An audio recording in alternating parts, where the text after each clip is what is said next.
Hi there, my name's Sam Chumbley, and this is a three-part video tutorial on how to structure your medical history, aimed at healthcare students who seek to improve their history-taking skills. Healthcare students are typically very good at taking histories from patients, particularly the patient interaction. However, achieving an effective structure can sometimes be quite difficult. So today, we'll be looking at how to take a well-structured medical history by organising your note-taking, which will help you to not miss crucial patient information and to avoid you repeating yourself or the patient repeating themselves. As such, this video will not be focusing on the opening and closing of the consultation, signposting, summarising your history, and will only touch upon system-specific questions. The structure that will be described in this video can be used for any medical history, and as such, this video will keep very general and not focus on the specific histories associated with different specialties. Firstly, I'll discuss the components of a history as listed on the sheet, and then go through how this structure can avoid a mess of random patient facts when taking notes. The first part of the main body of the history is the presenting complaint. This is simply the main symptom of the patient, such as pain or a cough. This can be discovered with a simple open question, such as, "What has brought you in today?" This presenting complaint then needs to be explored further through the history of presenting complaint. The acronym Socrates is often used as an aid to remind clinicians of how to explore pain as a presenting complaint. Feel free to pause here to refamiliarize yourself with the Socrates tool. As shown, this acronym can be extended to be useful in exploring other symptoms too. Site, so where the symptom affects. Onset, how it started and how it has progressed. Contact with others with similar symptoms, if the problem may be infectious. Recurrence, if the patient has experienced this before. Associated symptoms, time if there is any pattern to the symptom's occurrence, exacerbating and relieving factors, and severity. Rattling through these questions will aid you in exploring most symptoms at length. Now we're going to move on to system-specific questions. These are a set of questions associated with a suspected unhealthy system. For example, if a patient describes palpitations, a clinician should ask if the patient has experienced other cardiovascular symptoms, such as chest pain, ankle swelling, etc. This is sometimes referred to as a systems review. However, this is a higher level skill than we will be focusing on today, but at the end of the video you will be signposted to another resource that will help you learn system-specific questions once you feel confident in your structure. So far we've looked at the presenting complaint, history of presenting complaint, and the system-specific questions. They all tie in nicely at the start of the history, so for the structure we're going through today, they're written at the top of your notes. Next, we'll move on to the past medical and surgical history and medications and allergies. The past medical and surgical history is the part of the history that explores the patient's other previous or ongoing medical conditions. This may range from lifelong asthma to an appendectomy in 1968. Useful ways of asking about this include, what do you see your GP regularly for?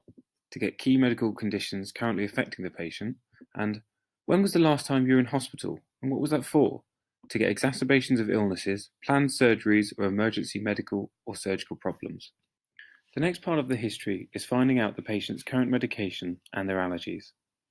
For each medication, you should consider what it's for, and then as you improve, you should start asking the dose and the regime as well. Always ask about allergies or reactions to medication, including what the reaction is. This is an important safety point as you may pick up on an allergy that a clinician may miss, resulting in fatal prescription errors. Follow up by asking about other allergies to be thorough, as this may include plasters or other clinical products. So that's another two parts of the history that we've looked at: past medical and surgical histories, and medications and allergies. These two parts of the history relate so well that it can sometimes be very hard to differentiate them. For example, "Oh yes, I have asthma and use my blue inhaler to help with that." By writing these alongside each other, that helps to keep them separate, but can both be recorded simultaneously without confusing yourself in your notes. So now that we've covered over half of the medical history, we conclude part 1 of this video tutorial. Part 2 will look at the patient's family history, their social history, ideas, concerns and expectations, a top-to-toe review of symptoms, but most importantly, will highlight the strengths of using this structure. Please now access part 2 of the video tutorial. Created using Powtoon. Welcome to How to Structure Your Medical History Part 2. My name is Sam Chumbley and we're going to carry on right where we left off. So if you haven't watched Part 1, please do so first. After looking at the presenting complaint, history of presenting complaint, past medical and surgical histories, and medication and allergies, we now move to two commonly overlooked aspects of the medical history: the patient's family history and their social history. The family history simply involves discussing any medical conditions that have affected the patient's family members, as they may suggest a greater risk to the patient for developing that or another condition. You should focus on first-degree relatives such as parents, siblings, and children, then perhaps consider second-degree relatives such as grandparents and grandchildren. At your level, start by using general questions such as, are there any medical conditions that run in your family at all? Then as you become more skilled in taking histories, consult some of the links mentioned at the end of this video to improve your acquisition of a patient's family history. Now the social history, that allows for you to record the factors in a person's lifestyle and environment that may put them at risk from illness. However, you can also discuss how the person maintains their health through exercise, diet, etc. The acronym SAD-POET will help you explore the social history thoroughly. S is for smoking, so allows you to find out if the patient smokes, if they did smoke and how much they smoke. A is for alcohol, so if the patient drinks and how much they drink. D is for drugs, that will be recreational drug use and previous recreational drug use. P is for partners and who the patient lives with, as this gives insight into the living situation. O is for occupation, so it's important to explore all occupations and previous occupations. E is for exercise and diet, and T is for travel. These two parts of the history allow a bit more exploration of the person as a whole, rather than treating the patient as an entity with a list of symptoms. Therefore, they are very important as they provide a good way to build rapport with patients. The patient's ideas, concerns, and expectations are also a good way to build rapport by demonstrating empathy, and they're the next key part of a medical history. You can easily gauge this by asking, what do you think the problem is? What is particularly concerning you at the moment? And what were you hoping to get out of the consultation today? The final part of the history is a non-essential top-to-toe check of the patient that allows us to see if there's anything we've missed in our history. It can be approached with a statement like, I am now going to run through a top-to-toe check of your health in general. Please tell me if you've experienced any of these symptoms.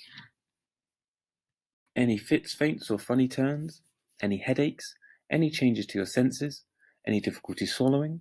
Any chest pain? Any shortness of breath? Any palpitations? Any stomach pain? Any problems with your bowels or your waterworks? Any joint or muscle pain? Any skin changes or swelling? Or any strange sensations? While this may seem like a lot to remember now, it is a very useful tool and you will come to learn it with time and practice. This is especially useful if you feel like you're struggling in your history and you don't know where to go next. If a problem is highlighted from the top-to-toe check, you can then go through the history of this symptom much like the history presenting complaint with the adapted Socrates approach. So now that we've gone through all of the parts of a general medical history, that concludes the end of part 2 of 3 of this tutorial. Please now go on to watch the final video of this 3-part tutorial in order to learn the benefits of using the structure referred to throughout parts 1 and 2, and also to be directed to some further reading on history taking. Created using Powtoon. Welcome back to How to Structure Your Medical History. This is part 3 of 3, so if you haven't watched part 1 and 2, please go away and do so before carrying on. My name's Sam Chumbley and we're going to carry on right where we left off. Now that we've gone through all of the parts of a general medical history, it may seem easy to think that we can just go through our history in the same order moving down this list. Unfortunately, the secret to structuring a good medical history is guiding the patient through it, but not restricting them from telling their story how they want to tell it. For example, you may ask a patient, what has brought you in today? And they may reply with, I've been experiencing this cough for a few months that gets a lot worse when I'm at work doing my carpentry work, and my normal blue asthma inhaler doesn't seem to help it. You may have only wanted the presenting complaint, but you've got that as well as several other aspects of the history. This highlights the importance of organising your notes in such a way that means that you can record all of these things clearly by writing them separately despite being all mentioned at the same time. By drawing up the grid that has been highlighted all throughout this tutorial, you can add details as they arise, rather than regimentally sticking to the spoken structure. Listen to the extract from earlier and see how information can be recorded effectively, even if it doesn't fit the pattern of you taking the history. I've been experiencing this cough for a few months that gets a lot worse when I'm at work, doing my carpentry work, and my normal blue inhaler doesn't seem to help it. As you become more confident, you'll be able to record notes without this grid or prompts, but in the meantime, you're always permitted to write down whatever you need before taking a history, including prompts such as the headings, Socrates, or Sad Poet. Writing information in this style allows you to not disrupt the natural flow of a conversation by sticking to your ideal structure of a medical history. These structured notes will also then help you when it comes to presenting your cases in an ordered fashion, even if the history wasn't taken in one.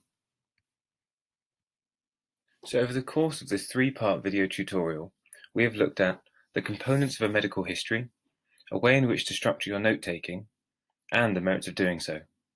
To ensure you've met all of these learning objectives, you can have a go at the quiz available on TED-Ed, with the link available in the description of this video.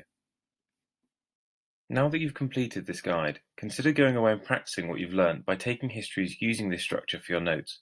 More confident patients are likely to steer the consultation as they see fit. This will highlight the benefits of this structure. As well as the video and the quiz being on TED-Ed, you will also have the opportunity to look up further resources on system-specific questions, higher-level ways of asking about family histories, signposting, summarizing histories, and opening and closing the consultation. There is also a discussion section that will allow you to ask any questions regarding any of the points discussed in these videos. That concludes the 3-part video tutorial of how to structure your medical history. Thank you very much for your time, and I look forward to hearing any questions and discussion points on the discussion tab on TED-Ed. Created using Powtoon.